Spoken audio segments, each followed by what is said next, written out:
Hey, I hope everyone is good. I hope everyone is great. I want to share with you something that happened to me about 2 weeks ago, and it's a deep story. If you have been tuning into the podcast, you know I got personal on some of my episodes, and I shared about the relationship between me and my mother, and I also talked about adoption. About 2 weeks ago, I was sitting on my couch and I was reading over some information for a class. The room was dark and the only light I had was from my laptop. It was illuminating on my face, so of course I could read, and all of a sudden I felt like something whizzed by my face and I thought it was a fly, so I went to swat and I ended up scratching the tip of my nose. So I started looking around, even picked up my laptop so that I could move the monitor light so that I could see what it was.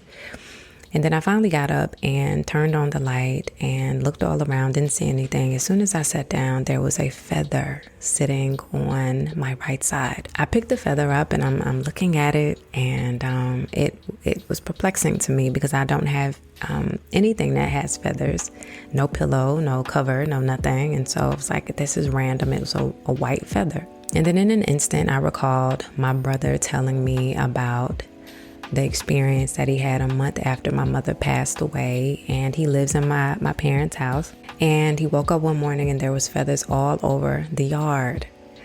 And him and my sister-in-law were telling the story, and she was just saying it looked like at least 100 birds got into a fight and feathers were just strewn over the yard, and they were different colors. And as they're telling me the story, I knew, they were being truthful. And one thing about my brother is like, he's a realist. So I think for him, that caught him off guard, and it made him a believer in deep thinking and deep thought. And so immediately I recalled that story and I began to cry.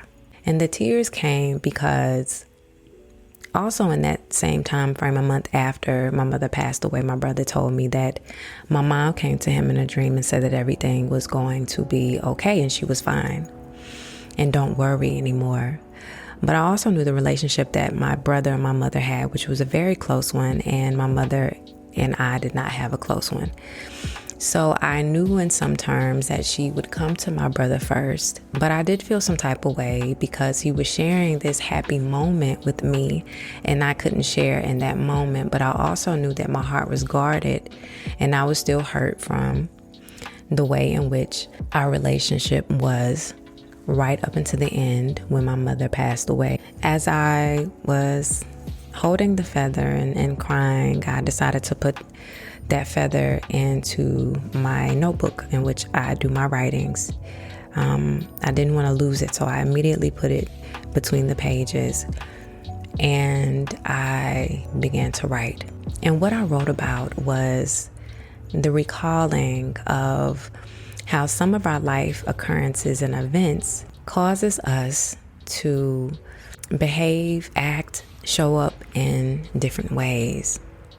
And I think what's more interesting is while I am studying about mental health and the brain and the body and how we deal with trauma, each and every one of us, I recognize that in myself, I was holding myself back from love and connection with people because the way in which I regarded people was that they would damage, that if I got close to them, that they would break my heart.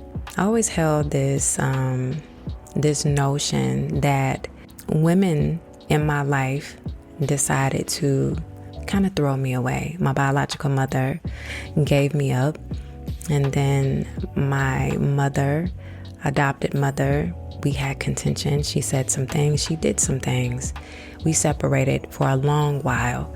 And I didn't trust that the love that she had for me was a love that could show up honorably. I held a lot of grudges against the way that she showed up because I didn't understand. I didn't understand where my mother was coming from mentally, and I didn't understand why it was that she showed up the way that she did. Also, because I had examples of my mother in the feminine form, I thought that women eventually would end up that way, even though I didn't feel that I could be so callous or so mean, or that I could be reserved in my emotions.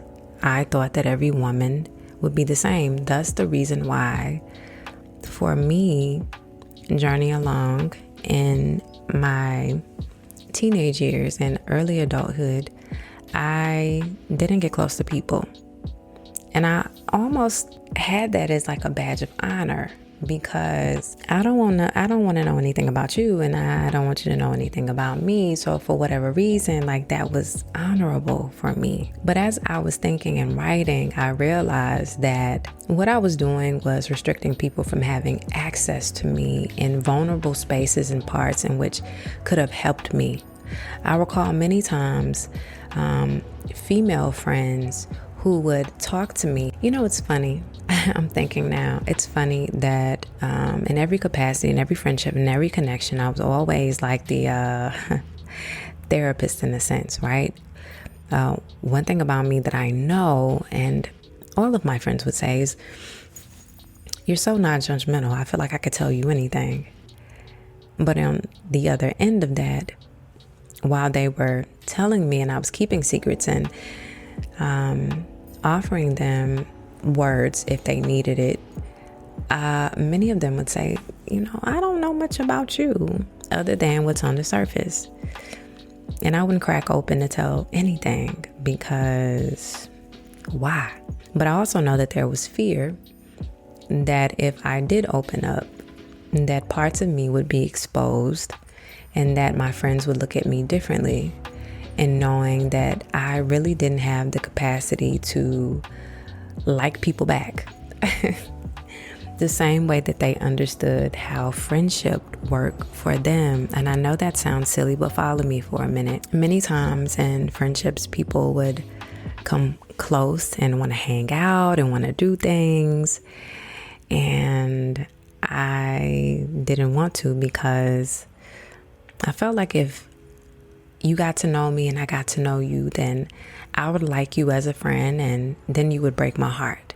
Then you would do something that would break and hurt me. And I knew and I know that for myself, I'm a very sensitive being, right? And so I couldn't take that anymore. There were many times too, there were like friend groups who wanted to invite me in, and I was like, They really thought I was strange. I can't knock them for feeling that way. I don't feel that I showed up a certain type of way, but I do understand now that it was greatly strange. I remember the moment when I realized that everyone isn't the same, that many people have qualities that foster our growth, that foster our lives, and that complement who we are as people. And I can definitely say in my now, especially in my 30s, where I have cohesively understood friendship and the goodness of it, that I have seen so much fruit from just opening up. I have seen some bad. I have experienced some bad, but I'll say that I was equipped intelligently with understanding that some people won't show up the way you want them to, and others will. But if I had continued to go with the mindset that everybody was bad, I wouldn't have known what friendship and love and connections feel like. Why am I sharing this for you or to you? Why am I telling you this? Why am I going on a deep dive with this conversation? It's because many of us have traumas, triggers. We have circumstances, situations that have been a part of our life that pulls us away from being attached to other people. And though in some ways it's a honor or protection that we don't walk into something that will hurt us more on top of the things that we haven't dealt with, we are dishonoring our growth and our capacity to love people, and our capacity to be broad in the understanding that all people are not the same. I know that your heart is hurt many times from the untrusting. You feel as if you don't have the space to allow someone to come in and you don't even think that you can operate on the level of trust, but trust me, you can. I think many times with the intelligence of knowing and understanding, as we all do, that things in the past kind of make up who we are and how we are actionable within ourselves and our relationship with people. But you also have to understand that after a while, that can no longer be an excuse, and that you have to take accountability for the way in which you show up for yourself and other people. Because the lack of accountability means that you're stuck in your ways and you don't want to learn. And the interesting thing about not wanting to learn and not wanting to do anything different means that you are purposely being ignorant. There's always an option. There's always something different that you can do. There is always a space differently that you can walk in and see the beauty on the outside. But sometimes when we are stuck into spaces where we feel like we don't know how to navigate and therefore we don't want to do it, right? We don't grow. We don't experience life, and we don't experience the true realness of people and friendships. I wanted to share that because many people feel broken to the point where their heart has been trampled over and labored, and even the small ounce or corner that is available to be loved and be nurtured, to be honed into and to be restored, we don't want to give that part up. And when it comes to our heart, even when you think you only have a corner, an area that is reserved, that you want to take in for yourself and you want to protect, you also want someone to come in and to take it in and love and nurture and be there and restore it. Sometimes the way in which we suffer is from our own doing, because we don't want to undo what it is that we experience. And I know it's hard. It's a step-by-step process, but if you just give it a little bit of an opening. And I think too, experiences allow us to recall whatever happened beforehand so that we don't make the same mistakes again. Many times people show you who they are. And if it coincides with the experiences that you had with someone else, you can always pull back. You don't have to proceed. And then there are other times when people fool us into thinking that they are one way when they aren't. And then the next thing you know, our hearts are there and we are all the way in, and that's where the hurt comes in. But I still want to remind you that everybody is not difficult. They are not this way. They are not the same, and that the reality of your hurt is real, but the essence of your soul is realer. And we all want someone to love us back. We all want connections. We all want a form of agreement with someone. We want fun, excitement. We want someone who we can just be level with and talk to and talk through things. We all want that. No one is made and created to be by themselves. That is not what we do. This was just a thought because it surfaced just because of a feather. It's amazing that the occurrences in our lives breed thoughts that are just good for the soul, because it recalls things that we've left so dormant for so long. I appreciate you listening. I appreciate you being here. Of course, as always, if you want to support the podcast, there is a informational below, right? You can click on that. You can donate, subscribe. I do a subscription month to month, or you can go to lisamarie.info and you can give a donation of $1, $2, $3, $4, $5. It don't matter. It doesn't matter. Whatever your heart tells you to do. I am thankful for you. I am thankful for your ears. I am thankful for you being receptive. I am thankful for you listening. I am thankful for this space. I am thankful that we share it.